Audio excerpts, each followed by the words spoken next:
Coming up today on This Is True Really News, a 19-year-old man gets arrested.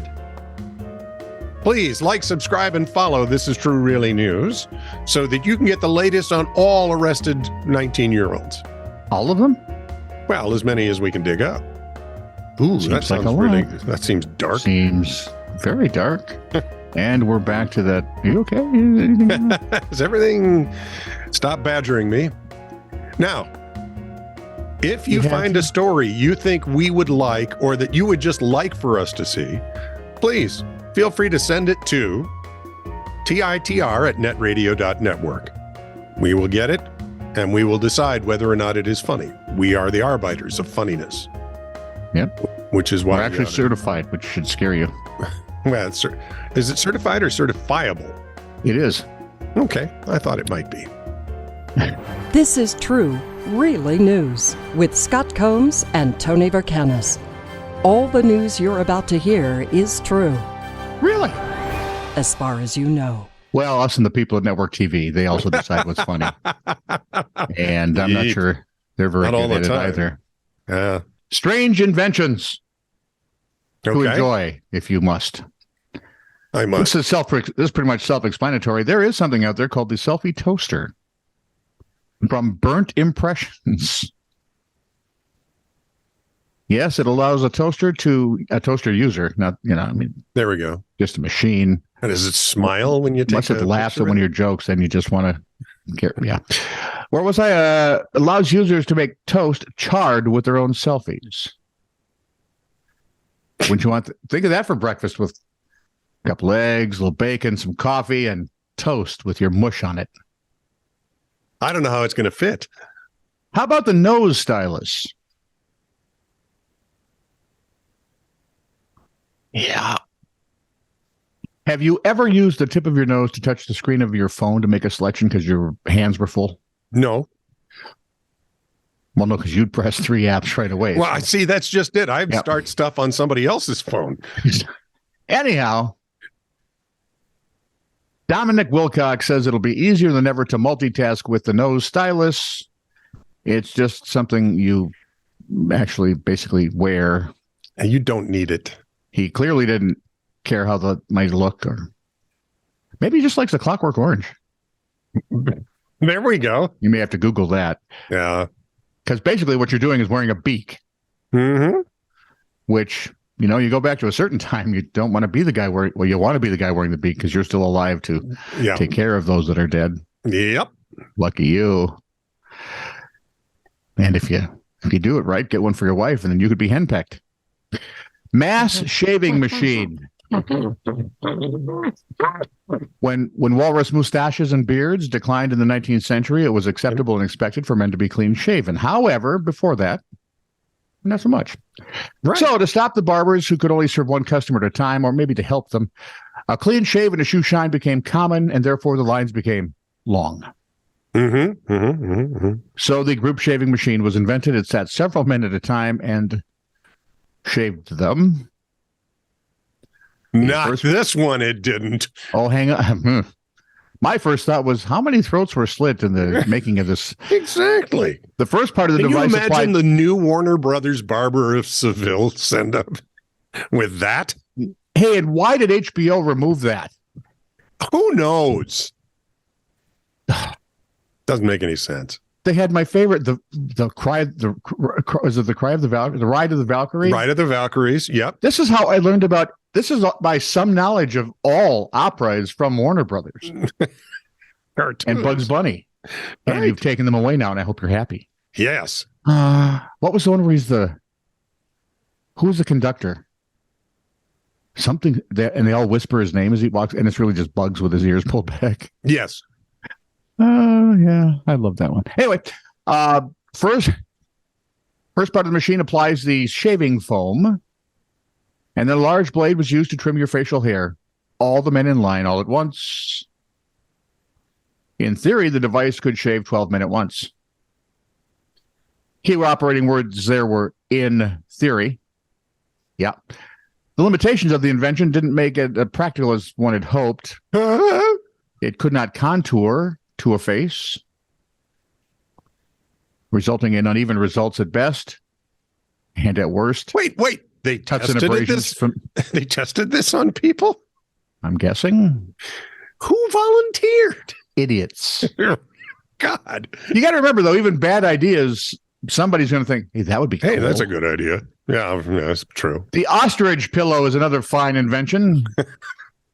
This actually got a Kickstarter funding back in 2012. The idea was to allow the consumer to catch a cat nap or meditation time. It's a fluffy hood with 3 holes, 1 hole for your head and 2 for your hands.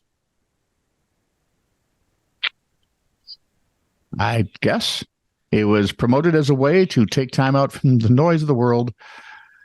Yeah, mostly it would just make you look stupid and weird, and people throw things at you. Here's what you like, the radio hat. Ooh, the radio hat. Is it made out of tinfoil? No, that's a whole different thing, especially around full moon. Yep. Way before Walkmans, iPods, and smartphones, there was the radio hat. But because of the bulk and size of a radio back in the day, it was injurious. Inconceivable. In the 1930s in Berlin, an inventor created what was basically a straw hat. So I'm guessing like a skimmer. Yeah, right? That's what I'm thinking. A straw hat with 2 large antennas sticking out of the top of it. None of the radio hats invented were a hit, even being made out of different materials. Wool, cotton, leather, straw hat, doesn't matter. Ugly is ugly. They were basically unmanageable on the head, and there were issues with the radio signals. He kept turning to tune it in. In 1955, the invention of the transistor radio revolutionized the idea. But they didn't have to take a tube radio in your hat. See, oh my God. And at that point, you really didn't need the radio hat anymore because the transistor was, yeah. How about the urban window baby cage? Ooh, I've seen these. Health worker Mrs. Robert Lafferty invented the window baby cage back in 1913, inspired by increasing awareness at the time, indicating outdoor fresh air is beneficial to kiddos. But being put in a cage, of course, would not hurt them at all. The window baby cage, sold as a solution to apartments without outdoor or garden spaces. The thought process is it would hang at your window. Yes, and dangling a child, 10 stories up? In a cage. Yeah. I could see why New Yorkers would think that's a good idea. It wasn't. My personal favorite was the solar bikini. It sounds like something nudists would come up with. I'm wearing a solar bikini. The solar bikini is something you wear in the sun that will also charge with a USB. Ouch. Ouch. Pictures there I don't want to imagine. Ouch. As long as you have a USB connection, you can charge whatever you like, really. And the plus is you will look really far out in future like. You want to Google it and check out the pictures. Oh, yeah? And the suit is $200, which I'm not sure. I'm guessing that's probably not a lot for a bikini, much less a solar bikini. What is it, $1 a thread? So what I'm... Yeah, $5 a thread. Oh, okay. So what do you think? Are these strange and weird and should be thrown away, or are they awesome, really? No, most of them you should just ignore and walk away. Actually, in all of those? Yep. I didn't find one at all that I would think, hey, there's an idea. A 19-year-old man has been arrested on suspicion of drunk driving after a car became wedged against the basement windows of a historic hotel. I'm sorry? Car wedged historic hotel. Yeah. This is one of those hotels that it almost looks like a moat around it, and you can... we call those castles. But it's a hotel. I've seen that on Warner Brothers too, thank you. In the moat, the windows from the basement are then lookout windows. You can see out them, and it gives light to the basement. And it got wedged in one of those things. So he had to go up and over the fence. Like an egress window. Oh, yeah. Or you're talking little block windows. Yeah, no. This is like egress. An egress window, and he decided to park there? On its side. So he's a stuntman. Avon Fire and Rescue Service was called to the scene outside the Francis Hotel in Queen Square, Bath, England, UK, at about 4:45 a.m. in the morning. A rescue crew freed one of the occupants of the Kia Picanto, which is, I think, a model we don't see here in the States. Okay. while the second managed to get out on their own. The man was released on unconditional bail while investigations continue. Avon and Somerset police said officers would like to speak with anyone who saw the crash, including those who may have any dash cam or mobile phone footage. They want to see how this thing actually happened. How did he do this? Actually, some of us really would. By the way, the car remains stuck, but the hotel is open as normal. So it went in sideways. On its side, it went into the windows and got wedged. Yeah. Member of staff. Can you imagine waking up to that? Hey, honey, there's a car in our window. You imagine the guys in Hollywood trying to make that work now in a movie somewhere? Right. A member of staff at the hotel said the basement was used for storage. Oh, okay. And guest rooms had been unaffected. So now someone's got to go for a guest room thing. Yes, can I have the fantasy suite, the car parked on its side? All the guys from Top Gear would be clamoring. They'd be for it. right there. Yeah. Right. Disappointed, though. How do we get to the hood? Over to you. 40. It's from the New York Post. 42-year-old Cameron Newsom is from Colorado Springs. Was treated for stage 4 squamous cell carcinoma on her tongue back in 2013. Removing the tumor meant also removing part of her tongue, which doctors replaced with skin and muscle taken from her thigh. By the way, when they do the transplanting thing, that hurts almost as much as the thing they'd fixed. Right. But do you have to shave your tongue from now on? Oh, God. I was just wondering. You can get a machine for that cheap, I'm so sure. I suppose you could. Yeah. Through all of her experiences in treating the cancer, she said the weirdest part was when I felt a rough texture on the thigh part of the tongue. And when I looked in the mirror, it had...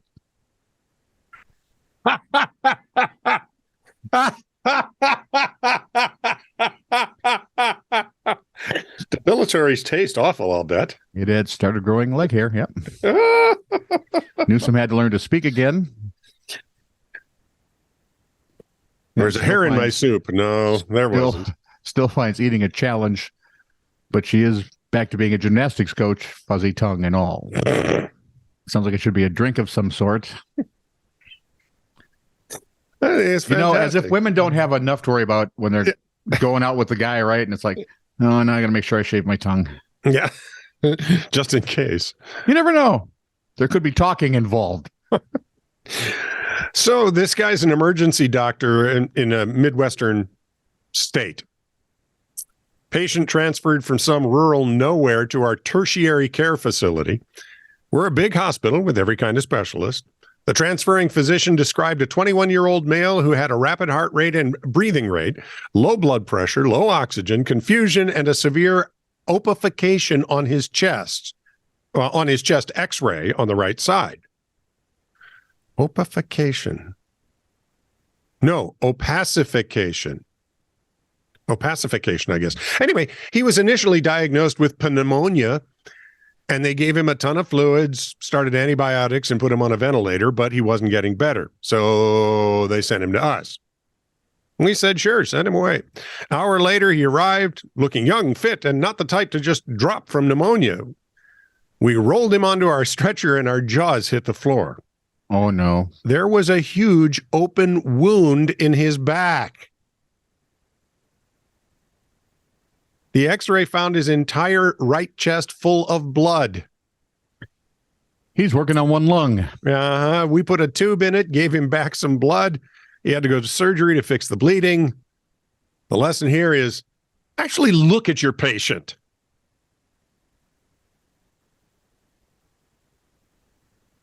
I know we're understaffed, but Please. there are certain things I think probably shouldn't just get by you. Well, it's sort of like when I'm searching for something, that I can't find, and my wife says, "Did you look under that?" And I go, "It's not going to be right there." 9 times out of 10, it's right there. Yeah. I hate that part. Mostly I hate it because she's right. Again. This is true, really news. Send email to TITR@netradio.network.